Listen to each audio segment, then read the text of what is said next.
Welcome dear rockets and die hard game series fan, कैसे हैं आप सभी।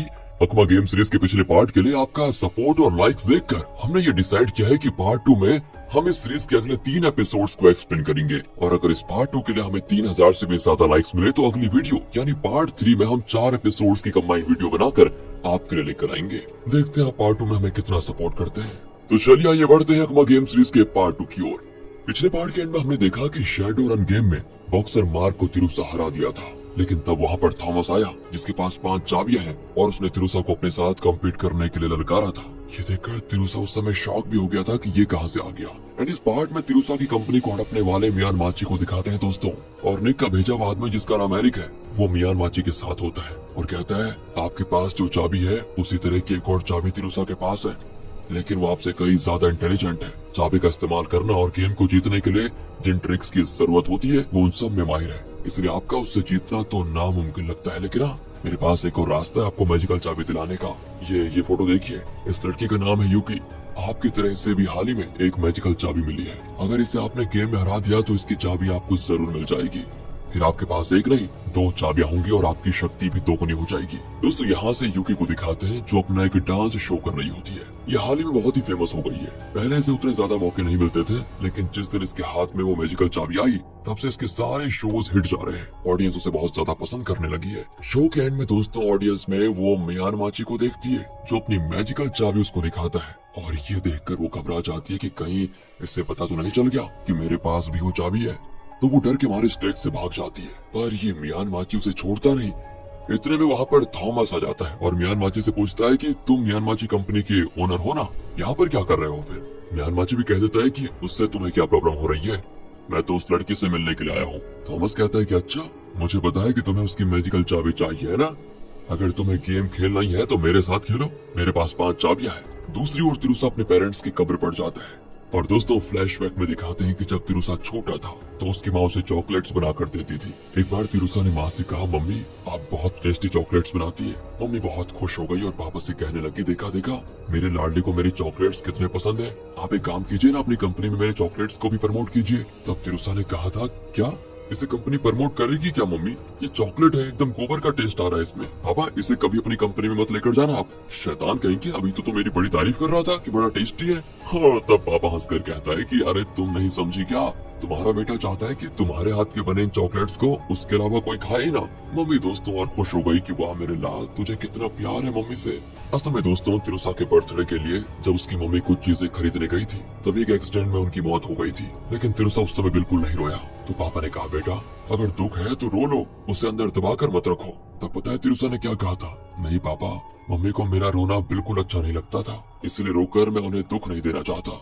बताओ दोस्तों इतना प्यार था तिरुसा को अपनी माँ से। और अब प्रेजेंट में तिरुसा के फ्रेंड माइकल को दिखाते हैं, जिससे पता चल जाता है कि उसके ओरुचि ऐप को एक स्पॉन्सर मिलने की संभावना है। इस वजह से वो बड़ा खुश हो जाता है कि चलो कुछ तो मेरी किस्मत में अच्छा हो रहा है। तब उसे मिश्रा का कॉल आता है कि सुनो सुनो मैंने एक वीडियो भेजा है तुम्हें, उसको देखो जरा। वो भी वीडियो देखता है तो उस वीडियो में मियान माची एक ऊंची बिल्डिंग पर खड़ा बहुत सारे करेंसी नोट्स को हवा में उड़ा रहा होता है। लगता है पागल हो चुका है। फिर मिशा तिरुसा को ये बात बता देती है कि शायद इसके पीछे थॉमस का ही हाथ है। असल में दोस्तों थॉमस ने तिरुसा से कहा था कि वक्त आने पर मैं खुद तुम्हें गेम खेलने के लिए बुलाऊंगा। एंड ठीक उसी वक्त थॉमस तिरुसा को कॉल करके कहता है मियान माची की वीडियो तो तुमने देख ली होगी, वैसे उसने तुम्हारी पापा की कंपनी तुमसे छीन ली थी ना, लेकिन अब वो कंपनी मेरी हो चुकी है और मैं उस कुर्सी पर बैठा हूँ जहाँ तुम्हारे पापा बैठा करते थे। तो एक काम करो जल्दी से ऑफिस आ जाओ, मैं अभी तुम्हारे साथ गेम खेलना चाहता हूँ। तिरुसा भी तुरंत कंपनी की ओर भागता है। इसी बीच माइकल उससे मिलता है और कहता है मैं भी तुम्हारे साथ चलूंगा प्लीज। तिरुसा भी मान जाता है और इस तरह दोनों पहुंच जाते हैं कंपनी। पर वहाँ पर यूकी डांस कर रही होती है। तिरुसा पूछता है ये क्या तमाशा है। यूकी कहती है मियान माची ने मुझसे मेरी मैजिकल चाबी छीनने की कोशिश की, लेकिन अच्छा हुआ थॉमस ने आकर मुझे बचा लिया, मैं तो थॉमस की फैन बन चुकी हूँ। और इस बार थॉमस अपनी चाबी टेबल पर गाड़ता है तो फिर गेम मास्टर यानी डीमन आ जाता है। डीमन थॉमस से पूछता है कि अगर तुम ये मैच जीत गए तो तुम्हें क्या चाहिए। वो कहता है कि तिरुसा को मेरे लिए 3 चीजें करनी पड़ेंगी। तिरुसा कहते हैं ठीक है, लेकिन अगर मैं जीता तो मुझे 100 चाबियों का रहस्य तुम बताओगे और अपनी 5 चाबियां भी मुझे दोगे। थॉमस भी मान जाता है। एंड दोस्तों अब डीमन गेम रूल्स बताता है कि इस गेम का नाम है 5-1। इसमें टोटल 15 कार्ड्स होंगे, जिसमें 3 क्यूब्स, 3 हार्ट्स, 3 स्पेड, 3 मॉन्स्टर्स और 3 डायमंड्स होंगे। दोनों कंटेस्टेंट्स को 3 कार्ड्स दिए जाएंगे, यानी टोटल 6 कार्ड्स। तुम्हारे पास जो कार्ड्स होंगे उनके आधार पर तुम्हें गैस करना होगा कि ब्लैक कार्ड का सिंबल क्या है। अगर तुम्हें लगे कि तुम्हारे पास जो कार्ड्स हैं उनके आधार पर तुम ब्लैक कार्ड को गैस नहीं कर सकते, तो तुम अपने पास रखे 3 कार्ड्स को खुलकर दिखा सकते हो और उसके बदले में तुम्हें 3 और कार्ड्स दूंगा मैं। ऐसा करने से दोनों कंटेस्टेंट्स को लगभग 9 कार्ड्स का सिंबल पता चल जाएगा। बाकी बचे 6 कार्ड्स में से ब्लैक कार्ड को गैस करना होगा, जो कि इतना मुश्किल तो नहीं हो सकता। दोनों में से किसी भी कंटेस्टेंट ने अगर गलत जवाब भी दे दिया तो उससे अपोनेंट को पॉइंट्स नहीं मिलेंगे। पॉइंट्स सिर्फ उसे मिलेंगे जो ब्लैक कार्ड को ठीक गैस करेगा। इस तरह जो 3 बार ब्लैक कार्ड को गैस कर पाएगा वही होगा इस गेम का विनर। तो अब होता है गेम शुरू और पहली बारी है थॉमस की। वो तो हंसकर कहता है कि मुझे पता है ब्लैक कार्ड में क्लब सिंबल होगा, और डीमन कहता है कि ये गलत जवाब है। लेकिन दोस्तों थॉमस को यहाँ पर बिल्कुल चिंता नहीं होती कि मैंने गलत कह दिया। वो मस्ती से कहता है कि तो क्या हुआ, तिरुसा को कोई पॉइंट थोड़ी मिलने वाला इस चीज से, देखते हैं आगे क्या होगा। और अब आती है तिरुसा की बारी। वो सोचता है कि थॉमस ने कहा था कि ब्लैक कार्ड में क्लब्स है, जो कि गलत हो गया। मतलब अब मुझे क्लब्स के बारे में सोचने की जरूरत नहीं है। मेरे पास 1 हार्ट और 2 डायमंड्स हैं। ऊपर से थॉमस अपने कार्ड्स दिखाने का नाम नहीं ले रहा। मतलब हो सकता है कि उसके पास एक ही सिंबल के 3 कार्ड्स हों। दोस्तों यही सोचकर तिरुसा अपने 3 कार्ड्स दिखा देता है और डीमन से और 3 कार्ड्स ले लेता है। तो इस तरह तिरुसा को 6 कार्ड्स का सिंबल पता है दोस्तों। उसी तरह थॉमस को अपने पास के 3 कार्ड्स और तिरुसा के दिखाए हुए 3 कार्ड्स का सिंबल पता है, यानी थॉमस को भी टोटल 6 कार्ड्स पता है दोस्तों। तिरुसा ने दूसरी बार डीमन से 3 कार्ड्स लिए थे। उसमें एक क्लब्स, एक डायमंड और एक स्पेड है। मतलब डायमंड के 3 कार्ड्स तो यहाँ पर है, जिसमें से 2 मेरे पास पहले थे और एक अभी नए कार्ड्स में आया। यानी ब्लैक कार्ड ना तो डायमंड हो सकता है और ना ही क्लब्स, क्योंकि डीमन पहले कह चुका है कि क्लब्स गलत जवाब है। तो अब बचे हैं स्पेड, मॉन्स्टर्स और हर्ट्स। यानी ब्लैक कार्ड या तो हर्ट होगा या स्पेड या मॉन्स्टर्स। रही बात थॉमस के कार्ड्स की, तो जरूर उसके पास डायमंड तो नहीं हो सकता, क्योंकि 3 डायमंड्स तो मेरे पास है। दोस्तों इस तरह आप सोच लीजिए कि तिरुसा के पास सिर्फ मॉन्स्टर कार्ड्स नहीं आया, तो उसे ऐसा लगता है कि शायद थॉमस के पास 3 मॉन्स्टर कार्ड्स हैं जिसे वो दिखाना नहीं चाहता। और अब बाकी जितने भी कार्ड्स बचे उनके हिसाब से तिरुसा को यही लगता है कि ब्लैक कार्ड या तो हर्ट्स का होगा या फिर स्पेड का। तो तिरुसा गैस करके कहता है कि मेरा जवाब है कि ब्लैक कार्ड में स्पेड है, पर दोस्तों डीमन कहता है कि तुम्हारा जवाब गलत है। एंड अब फिर से थॉमस की बारी आती है। तो देखिए दोस्तों, पहले तिरुसा ने गैस किया था कि थॉमस के पास तीनों के तीनों मॉन्स्टर कार्ड्स होंगे, राइट। लेकिन अब देखिए थॉमस क्या कहता है कि ब्लैक कार्ड मॉन्स्टर कार्ड है, और डीमन भी कहता है कि यही सही जवाब है, ब्लैक कार्ड एक मॉन्स्टर कार्ड है। दोस्तों इसका मतलब समझ रहे दोस्तों आप, थॉमस के पास तीनों कार्ड मॉन्स्टर्स के नहीं थे। और ये सुनकर तिरुसा एकदम चौंक जाता है, क्योंकि उसका अनुमान बिल्कुल गलत हो गया। तब थॉमस अपने कार्ड्स दिखाता और कहता है, देखा मेरा एक छोटा सा ट्रिक, मुझे पता था कि अगर मैं अपने कार्ड्स नहीं दिखाऊंगा तो तुम अपने कार्ड्स के आधार पर यही गैस कर लोगे कि मेरे पास मॉन्स्टर्स कार्ड है, और मैं यही तो चाहता था कि तुम अपने कार्ड्स मुझे दिखाओ। बताओ यार, तुमने सोचा भी नहीं होगा कि ब्लैक कार्ड में मॉन्स्टर्स होगा।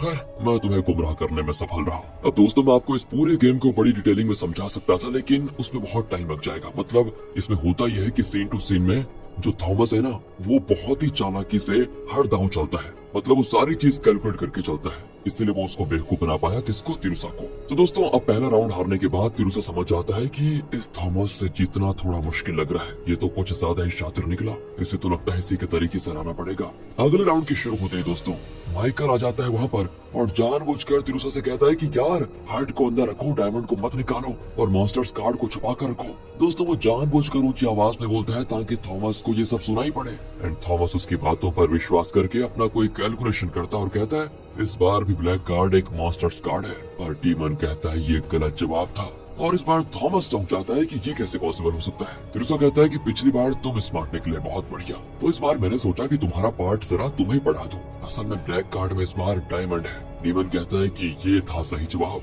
और दोस्तों अब दोनों को एक एक पॉइंट मिल चुके हैं। तभी वहाँ पर मिशा और रियान आ जाते हैं। मिशा रियान को बताती है कि शायद तिरुसा और थॉमस का गेम चल रहा है अभी। तभी दोस्तों मिशा के मोबाइल पर उरुची ऐप का नोटिफिकेशन आता है कि मुझे थॉमस के बारे में एक और बात पता चली है। कुछ चोरों ने थॉमस के परिवार को खत्म कर दिया था और थॉमस उन खूनियों को अब तक ढूंढ रहा है, पर पता नहीं ये बात सच है या नहीं। रियान कहता है कि अगर थॉमस अच्छा आदमी है तो इस गेम के अंत में उसे मरना नहीं चाहिए। तिरुसा ने अपने पापा को खोकर जो दुख झेला है उससे कई ज्यादा दुख थॉमस ने झेला होगा, हमें उससे भी हमदर्दी होनी चाहिए।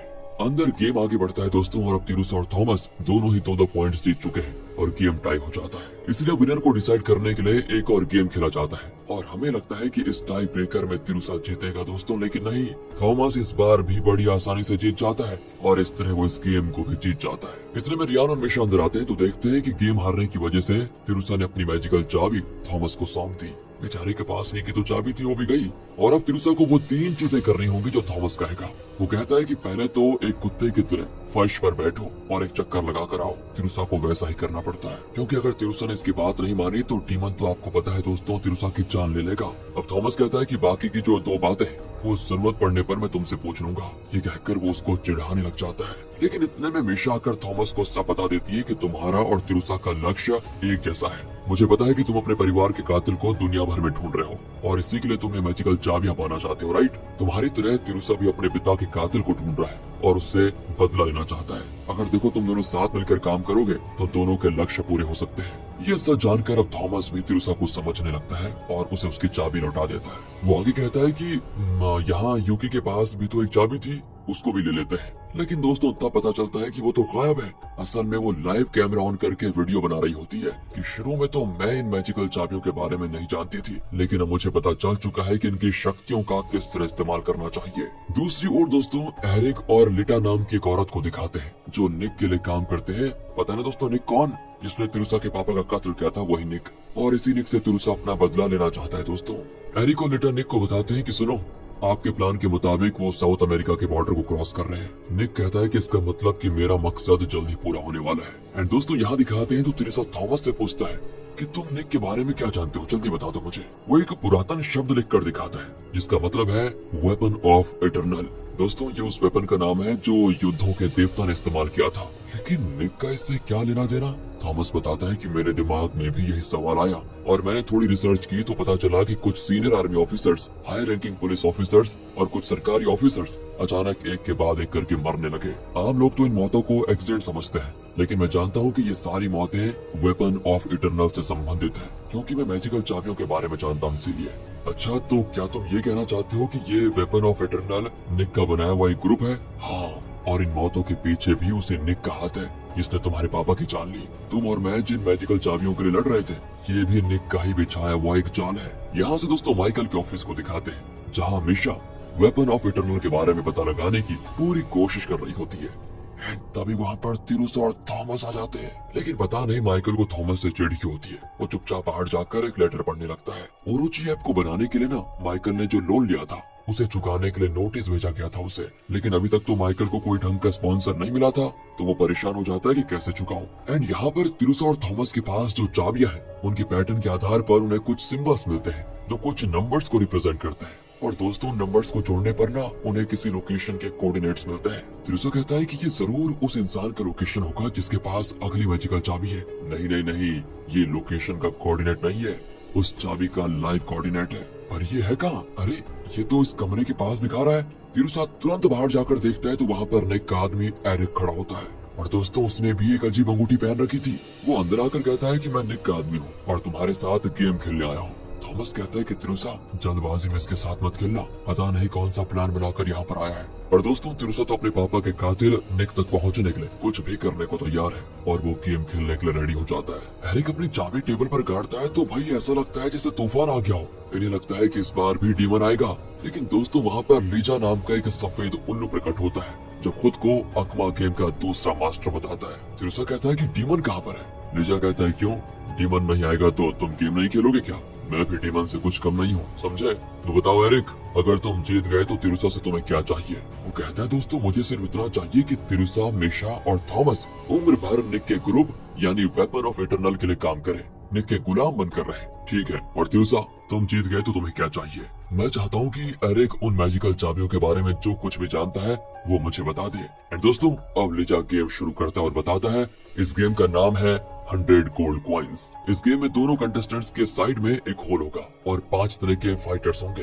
पहला होगा राजा, फिर जनरल, तीसरा काला वीर, चौथा सोल्जर और 5वां आम समूह का सदस्य। तुम अगर अपने कॉइन से राजा और आम लोगों के बीच यानी आम सदस्य के बीच युद्ध करवाओगे तो राजा आसानी से आम जनता को हरा देगा, तो उनकी शक्ति और बढ़ जाएगी। पर तुम्हें एक डायमंड दिया गया है जिसे अगर तुम आम जनता को दोगे तो उनकी शक्ति और बढ़ जाएगी और वो राजा को हरा पाएंगे। लेकिन सुनो, इस डायमंड को सिर्फ एक बार ही इस्तेमाल किया जा सकता है। यही नहीं, यहाँ 100 गोल्ड कॉइन्स है। तुम कितने कॉइन्स का इस्तेमाल करोगे इसका फैसला तो मैं ही करूंगा, और आखिरी राउंड में जिसके पास ज्यादा कॉइन्स होंगे वही होगा इस गेम का विनर। अब एरिक पूछता है कि अगर मैंने और तिरुसा ने एक ही तरह का फाइटर यूज किया होगा तो क्या होगा। वो बताता है कि वो दोनों मूर्तियां टूट जाएंगी और तुम्हें कोई कॉइन्स नहीं मिलेंगे। दोस्तों, यहाँ पर इतनी सीरियस बात हो रही होती है, लेकिन थॉमस को तो मजाक सोचता है। वो एक मूर्ति उठाकर कहता है कि ये तो बहुत प्यारा लग रहा है यार, लेकिन अचानक मूर्ति गिरकर टूट जाती है। पर दोस्तों, लिजा गुस्सा नहीं होता और कहता है कि ये पूरी तरह से टूट चुका है, इसलिए ये राजा था या कोई और, ये कहना तो थोड़ा मुश्किल है,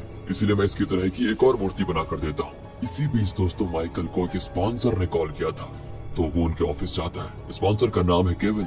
वो बताता है कि मैं तुम्हें भरपूर फाइनेंस करने को तैयार हूँ, लेकिन तुम्हें ओरुची के सारे राइट्स मुझे बेच देने होंगे।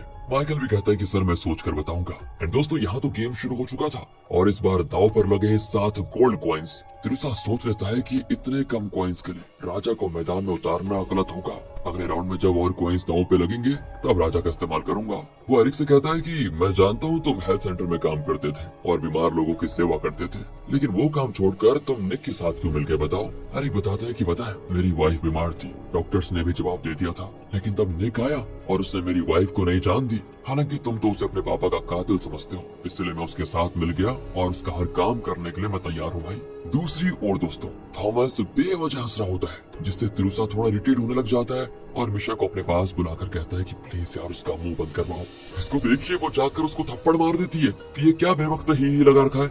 बदले में दोस्तों थॉमस उसका हाथ पकड़ लेता है और मिशा हाथ छुड़ाने की कोशिश में तिरुसा पर गिर जाती है और कहती है सॉरी यार, जानबूझकर नहीं किया था।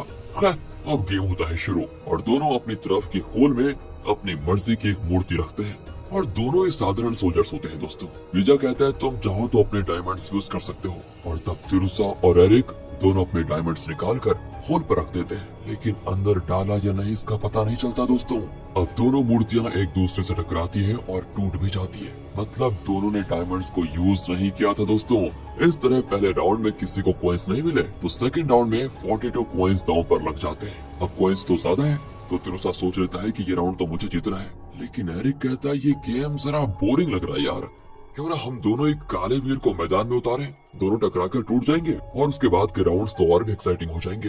बोलो मंजूर है? तिरुसा जरा सोचता है और हाँ कर देता है, लेकिन असल में तिरुसा अपना काला वीर यूज नहीं करने वाला है, क्योंकि 42 गोल्ड कॉइन्स जीतने के वो चांस को मिस नहीं कर सकता, इसलिए वो जनरल की मूर्ति को होल में रख देता है, जबकि एरिक काला वीर रखने वाला होता है जो कि जनरल से कमजोर है। एरिक तो हंसता भी है, अच्छा मुझे धोखा देने के लिए जनरल को होल में रख रहे हो है ना? तिरुसा चौंकर पूछता है तुम्हें कैसे पता? वो कहता है कि तुम्हारे जैसे कईयों के साथ मैं ये गेम खेलकर जीता भी हूँ। क्या सोच रहे हो तुम कब क्या सोचोगे मैं सब जानता हूँ बेटा। और तब दिखाते हैं कि एरिक ने भी दोस्तों जनरल की मूर्ति रखी थी, बताओ यार। पर तिरुसा को तो कैसे भी करके इस राउंड को जीतना है, इसीलिए वो अपना डायमंड उस होल के ऊपर रख देता है। शायद इस बार उसने डायमंड होल में डाल ही दिया दोस्तों। एरिक भी अपना डायमंड होल के ऊपर रखता है और अब दोनों मूर्तियों की टकरार होती है और दोनों ही टूट जाती है। ये गेम भी ड्रॉ। थर्ड राउंड से पहले एरिक अपना सीक्रेट रिवील करता है कि इस गेम में काला वीर जनरल से ज्यादा ताकतवर है, इसीलिए मैंने अपनी मंत्र शक्ति से काले वीर को जनरल जैसा बना दिया। पर तुम ये नहीं जानते थे और तुमने मुझे हराने के लिए अपना डायमंड यूज करके अपने जनरल को ज्यादा ताकत दे दी। इसी वजह से उसमें काले वीर से लड़ने की क्षमता आ गई थी और इसलिए दोनों टकरा कर टूट गए। अगर तुम उस डायमंड को यूज नहीं करते ना तो ये राउंड तो मैं ही जीतता। असल में दोस्तों एरिक ने अपना डायमंड यूज नहीं किया था, बल्कि उसे होल में डालने की बस एक्टिंग की थी। ये जानकर तिरुसा मायूस हो जाता है कि बताओ यार कितना धोखा दे रहा है। पर मिशा उसको हिम्मत देती है कि चलो लगे रहो। इसी बीच थॉमस कहता है कि सुनो, उसे झूठा दिलासा मत दो, वो ये गेम नहीं जीत पाएगा। मिशा उस पर गुस्सा करती है कि चुप रहो, पर थॉमस कहता है कि ओ तिरुसा ऑलरेडी अपना डायमंड यूज कर चुका है और अगले राउंड में वो आम जनता वाली मूर्ति यूज करेगा तो बिल्कुल हार तो निश्चित है। इस पर तो एरिक और हंसने लग जाता है और अगले राउंड में एरिक राजा की मूर्ति को यूज करता है दोस्तों। तिरुसा अपनी आम जनता वाली मूर्ति को यूज करता है। बताओ, अब राजा को जिताने के लिए एरिक अपना डायमंड होल में डाल देता है और हंसने लगता है कि बताओ मेरी जीत होगी अब। और तिरुसा कहता है कि देखो इतनी भी हंसने वाली बात नहीं है, क्योंकि जीत तो मेरी होगी। दोनों ही कॉन्फिडेंट है दोस्तों। ये कहकर तिरुसा उस होल में अपना डायमंड डालता है। एक पल के लिए एरिक फ्रीज हो जाता है कि यहाँ पर चल क्या रहा है। तब दोनों मूर्तियां टकराती हैं और एरिक की राजा वाली मूर्ति टूट जाती है और जीत होती है आम जनता की। ओह, यहाँ पर तिरुसा अपना ट्रिक बताता है। असल में गेम शुरू होने से पहले जब थॉमस ने तिरुसा की एक मूर्ति गलती से गिरा दी थी और वो टूट गई थी, तब याद है ना दोस्तों आपको, तब लीजा ने कहा था कि मूर्ति के सर पर जो मुकुट है उसके आधार पर ये नहीं बताया जा सकता कि ये किस दर्जे की मूर्ति है, यानी राजा है, जनरल है या कोई और क्योंकि ये मूर्ति पूरी तरह टूट गई थी तो लीजा ने कहा था कि मुझे पता नहीं चल रहा है कि ये किसकी मूर्ति है। दोस्तों ये सुनकर तिरुसा को उस समय एक आइडिया आया कि सर के मुकुट से उस मूर्ति का दर्जा डिसाइड नहीं किया जा सकता, और गेम के बीच में उसने मिशा को जानबूझकर अपने पास बुलाया और उसे काले वीर और जनरल के मुकुट को एक्सचेंज करने को कहा था। और तब आपको याद होगा कि एरिक ने कहा था चलो ये राउंड ड्रॉ कर लेते हैं, तब जाकर आगे के राउंड एक्साइटिंग होंगे, कहा था ना दोस्तों। तो अब तिरुसा कहता है कि देख लिया बेटा, जिस तरह तुमने मुझे बिना बताए काले वीर को जनरल का रूप दे दिया था, उसी तरह मैंने भी तुमसे झूठ बोलकर जनरल और काले वीर के मुकुट को एक्सचेंज कर दिया, और जिसे तुम मेरा जनरल समझ रहे थे वो असल में मेरा काला वीर था। इसलिए मेरा काला वीर तुम्हारे काले वीर से टकराया तो दोनों की शक्तियां एक ही लेवल पर थी और दोनों टूट गई। लेकिन तुमने उस समय समझा था कि मैंने अपना डायमंड यूज करके उसकी शक्ति बढ़ा दी। बताओ, असल में मैंने अपना डायमंड डाला ही नहीं था, वो तो इस राउंड में मैंने अपने डायमंड का इस्तेमाल किया और ये राउंड भी जीत गया। अब तिरुसा को विनर घोषित कर लिया जाता है तो लीजा भी वहाँ से गायब। एरिक को अपनी चाबी तिरुसा को देनी पड़ती है। तिरुसा पूछता है कि चलो बताओ वो निक कौन है और उसके वेपन ऑफ इटरनल के बारे में तुम क्या जानते हो, सब बताओ मुझे।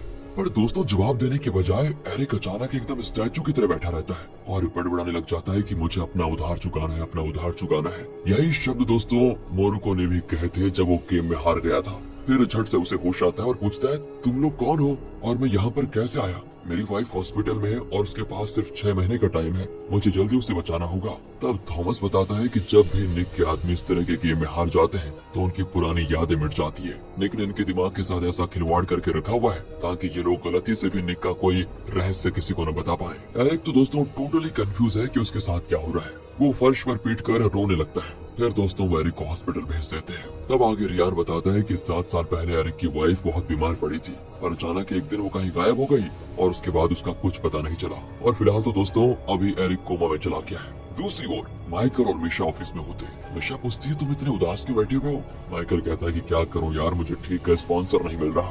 तुम कब तक इतनी कम सैलरी में मेरे लिए काम करती रहोगी बताओ, कहीं और कोई अच्छी जॉब क्यों नहीं ढूंढ लेती।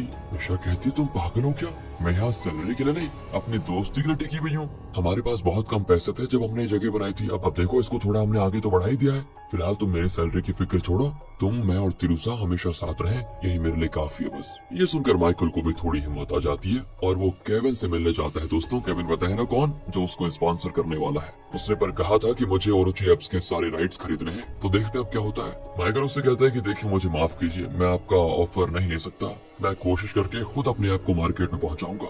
इस पर केविन हंसकर उसे अपना आईपैड दिखाता है और कहता है तुमने बैंक से लोन लेकर ओरुचि को बनाया था है ना, सुना है वो तुम्हें नोटिस भेज रहे हैं। अगर तुमने मुझे ओरुचि नहीं बेचा तो वैसे भी कुछ दिनों में बैंक तुम्हारे ऑफिस को जब्त कर लेगा, फिर मैं बैंक को एक बड़ा अमाउंट देकर तुम्हारी कंपनी को खरीद लूंगा। माइकल कहता है कि सर बैंक ऐसा इलीगल काम नहीं करेगा, मेरी कंपनी को अगर वो जब्त कर भी लेते हैं तो जब तक मैं लोन नहीं चुका लेता उन्हें मेरी कंपनी को सेफ रखना ही होगा। केविन कहता है बेटा शायद तुम पैसों का पावर नहीं जानते, मेरे पास इतना पैसा है कि मैं बैंक को भी खरीद सकता हूँ। और इस पर माइकल निराश होकर चला जाता है। दोस्तों दूसरी ओर तिरुसा और थॉमस को एक ईमेल आता है जिसमें लिखा है कि वेपन ऑफ इटरनल ग्रुप में मैजिकल चाबियों का एक कंपटीशन रखा जा रहा है और जीतने वाले को कई मैजिकल चाबियां मिलेंगी। थॉमस ने पहले से उस कॉन्टेस्ट के लिए अपना फॉर्म सबमिट कर दिया था। तिरुसा अपने पापा की मौत का बदला लेने के लिए कुछ भी करने को तैयार है, तो वो भी इस कंपटीशन के लिए अपनी ऑनलाइन एप्लीकेशन सबमिट कर देता है। दूसरी ओर माइकल निराश होकर लौट रहा होता है तो कुछ आदमियों से टकरा जाता है, पर वो उसको पकड़कर पीटने लगते हैं। बेचारे की किस्मत ही बुरी चल रही है, पीट कर उसको चले जाते हैं। तब उसे एक रोशनी दिखती है। ओ क्या ये कोई मैजिकल चाबी है, ये तो फिलहाल नहीं दिखाया जाता। यहाँ से वेपन ऑफ इटरनल के उस कंपटीशन वेन्यू को दिखाते हैं जो कि एक खाली टेरेस होता है। निक के आदमी वहीं पर खड़े होते हैं। वो कहते हैं कि अगर तुम्हें कंपटीशन में हिस्सा लेना है तो वहाँ पर रखी बेहोशी की दवा पी लो। तिरुसा बिना सोचे उसको पी लेता है और बेहोश भी हो जाता है। जब उसे होश आता है ना तो वो एक बैग में जंगल के बीच पड़ा होता है। उसे तो समझ में नहीं आता कि वो यहाँ कैसे आ गया। फिर भी वो उठकर चलने लगता है तो देखता है कि वहाँ कई सीसीटीवी कैमरास लगे हुए हैं जिनकी मदद से उसे मॉनिटर किया जा रहा है। चलते चलते वो एक बंगलों पर पहुंचता है और उसके अंदर जाने पर पता चलता है कि थॉमस भी वहीं पर है। और तब निक सीढ़ियों से नीचे आता है। दोस्तों उसको देखकर तिरुसा का खून खौलने लग जाता है और वो गुस्से में उसके पास जाता है, लेकिन निक के आदमी तिरसा पर गन तान देते हैं। निक कहता है कि तुम्हारे साथ कम्पीट करने के लिए मैंने एक खास आदमी को बुलाया है, और तब एंट्री होती है दोस्तों माइकल की। हैं? तिरसा चौंक जाता है कि यार तुम यहाँ पर कैसे आए? माइकल कहता है कि मुझे माफ कर दो यार, मुझे अपनी लाइफ सुधारने के लिए इस कंपटीशन को जीतना होगा। और ये कहकर दोस्तों वो अंदर चला जाता है। वहाँ पर और भी लोग बैठे होते हैं जिनके पास एक या उससे अधिक मैजिकल चाबियां हैं। निक कहता है कि सुनो, तुम सबको एक दूसरे से कम्पीट करना होगा, और आखिर में जो जीतेगा उसे बाकियों की चाबियां मिलेंगी, और जो हारेंगे उन्हें अपनी जान देनी पड़ेगी। तिरसा पूछता है कि एक बात बताओ, तुम ये सब कर क्यों रहे हो? वो कहते हैं सब कुछ अभी जान लोगे तो गेम का मजा खराब हो जाएगा बेटा, फिक्र मत करो, धीरे धीरे तुम खुद ही सब कुछ जान लोगे। एंड दोस्तों तब लेटा एक टेबल लेकर आती है जिस पर 8 कार्ड्स होते हैं। हर एक को एक कार्ड उठाना है और सेम सिंबल वालों को एक दूसरे से कम्पीट करना है। तिरसा और यूकी का एक ही सिंबल आता है। दूसरी ओर माइकल और जॉन नाम के कंटेस्टेंट को एक दूसरे से कम्पीट करना होगा। चार्ल्स नाम के टोपी वाले यूट्यूबर को बैन नाम के इस आदमी से कम्पीट करना है। थॉमस पूछता है कि मैं अकेला कैसे रह गया, मेरा अपोनेंट कहाँ है? निक कहता है कि सब्र करो, तुम्हारा अपोनेंट अभी आता ही होगा। अब दोस्तों पहले तो तिरसा और यूकी और माइकल और जॉन का गेम होगा, लेकिन वो भी 1 घंटे के बाद। ये कहकर निक चला जाता है। अब तिरसा माइकल से पूछता है कि तुम यहाँ पर कर क्या रहे हो? वो कहता है कि जिस तरह तुम निक से अपने पापा के कत्ल का बदला लेना चाहते हो ना, उसी तरह मैं अपनी किस्मत से बदला लेना चाहता हूँ। और तब मुझे चाबी मिली, और उसके मिलते ही केविन, जो मुझसे मेरी छोटी सी कंपनी को छीनना चाहता था, वो किसी चीटिंग केस में जेल चला गया। मैंने कितनी कंपनीज को रिक्वेस्ट किया कि मुझे स्पॉन्सर करे, लेकिन एक भी कंपनी स्पॉन्सर करने के लिए तैयार नहीं थी। और जब से चाबी मिली है तब से ऑफिस में फोन का बजना रुक नहीं रहा। हर कोई मेरे ऐप को स्पॉन्सर करना चाहता है, तो मैं भी अब और ज्यादा मैजिकल चाबियां पाकर लाइफ में आगे बढ़ना चाहता हूँ। इसलिए प्लीज मेरा माइंड चेंज करने की कोशिश मत करो। इसी बीच दोस्तों थॉमस जंगल में घूमने निकल जाता है। वहाँ पर चार्ल्स अपने यूट्यूब के लिए वीडियो शूट करता है। थॉमस को देखकर वो उसके साथ ही चिपक जाता है। 1 घंटे के बाद तिरसा और यूकी का गेम होता है शुरू। जज होता है गेम मास्टर डीमन। दूसरे कमरे में माइकल और जॉन का गेम होता है, जिसका जज है लिजा। वैसे दोनों एक ही टाइप का गेम खेलने वाले हैं, जिनका नाम है ट्रेजर हंट। कमरे में 6 टेबल्स हैं, और हर टेबल के कुछ पॉइंट्स हैं। यूकी को एक कॉइन दिया जाएगा जिसे वो किसी टेबल में छुपाएगी, और अगर तिरसा ने उस टेबल को ठीक गैस कर लिया तो उस टेबल के पॉइंट्स तिरसा को मिलेंगे। यूकी हर टेबल के पास जाकर ऐसी एक्टिंग करती है जैसे कि वहाँ पर कुछ रख रही है, लेकिन वो 6th टेबल के पास ही नहीं जाती और कहती है मैंने कॉइन छुपा दिया, अब तुम ढूंढो। तो तिरसा को शक होता है कि वो 6th टेबल के पास क्यों नहीं गई, कहीं उसने अपने किसी शक्ति के बल पर दूर से ही उस टेबल पर कॉइन तो नहीं छुपा दिया। वो कहता है कि 6th टेबल में कॉइन है, पर डीमन कहता है गलत जवाब। यूकी भी हंसकर कहती है कि मैंने तुम्हें अपनी आंखों से गुमराह किया और तुम धोखा खा गए यार। खैर इस राउंड में मुझे 20 पॉइंट्स मिल गए। अब होती है दोस्तों तिरसा की बारी, और वो डायरेक्टली टेबल्स के पास नहीं जाता, बल्कि पर्दों के पास जाकर कुछ चेक करता है, और फिर सारे टेबल्स के कपड़ों से उनको ढक देता है। फिर वो टेबल्स को अपनी जगहों से ढक कर रखता है जिसमें टेबल के नंबर्स गिर जाते हैं। तिरसा उन नंबर्स को वापस टेबल पर रख देता है दोस्तों, लेकिन फिर देखिए जानबूझकर अपना कॉइन टेबल नंबर 4 पर फेंकता है। यूकी बड़े ध्यान से उसके मूवमेंट्स को देख रही होती है। उसे साफ पता चल जाता है कि कॉइन 4th टेबल में है, लेकिन फिर भी वो कोई चांस नहीं लेना चाहती। वो डीमन से पूछती है कि तिरसा ने जानबूझकर टेबल्स को हटाकर उनके नंबर्स को नीचे गिराया, मेरा ध्यान भटकाने की कोशिश की है, तो मैं किस आधार पर बताऊं कि किस टेबल पर कॉइन है? डीमन कहता है कि फिलहाल टेबल्स के जो नंबर्स हैं उन्हीं के आधार पर बता दो।